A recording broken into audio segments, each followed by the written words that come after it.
So, what is behind this hatred of law enforcement? Joining us now with her reaction, political commentator Tomi Lahren. Tomi, you've seen what happened in Dallas. Just give us your thoughts. Of course, and unfortunately, this is nothing new, and we're seeing it on the streets. And, I remind folks this. Those police officers, they have to be there in the middle of both groups. They have to be there while folks are around them, protesting them. Our police officers have been disrespected, unfortunately, for 8 years. I think that's changing with the new man in the White House. But we're seeing this overflow onto the streets, and it's a normalization, really, by the left of police hatred. And there is a war on cops. It's very real, and it's very dangerous. Why is the left not exposing that hate speech? Tomi, perhaps it's changing. We hope it changes. Certainly, we have seen an administration that is more supportive by far of our police forces than we saw in the last 8 years. But in terms of how people on the streets feel, I mean, do you think, an element of supreme organization to all of this, designed to basically tear our country in two right now in a way that is destructive and unhealthy?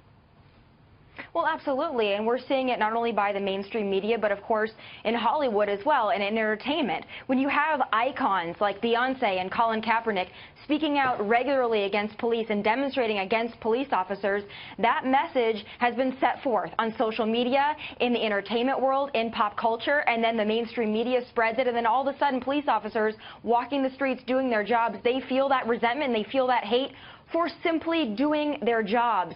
It's so disgusting to me, and many of my friends are police officers. They feel it in Dallas. They feel it around the country. They come to me. They express it to me. And the sad part is they can't say anything about it, but I can. Tomi, if what you and Trish just said is the case, what is the end goal here? Do they want no society? Do they want the American experiment to end? What do they want? Well, I think any time that maintaining control of the streets and maintaining law and order is seen as oppression or racial oppression, you have a big problem. And I think that might be the goal. Lawlessness. It might be let people do what they want, let folks do what they want, because police officers have become, in some areas, this symbol of oppression, which is so wrong, because they are the very ones that are going to protect everyone in communities, especially in the inner cities. They are the protection. So why this rhetoric has turned to make them the enemy, that's destructive not only for police officers, but for the very communities that they protect.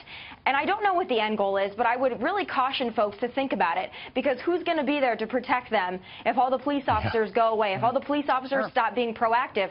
Who's there to protect them? Yeah, when your house gets robbed, call a protester. So you've got police subjected to taunts in Dallas. In Houston, you've got a Christopher Columbus statue bathed in red paint, with protesters demanding that Christopher Columbus now be wiped from our history. What in the heck is going on?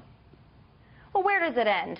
And I think the sad part about this is less about actually making a political statement and more about getting attention. You do something like this, you do something radical, then all of a sudden you're a star on social media, you're a star on the internet, and then we talk about them endlessly. So these people that are doing this, that are destructive, we should take it for what it is. I mean, we should stop glorifying them. Maybe we should stop exposing them, because that is what they want. They want to be on the news. They want us to be talking about them.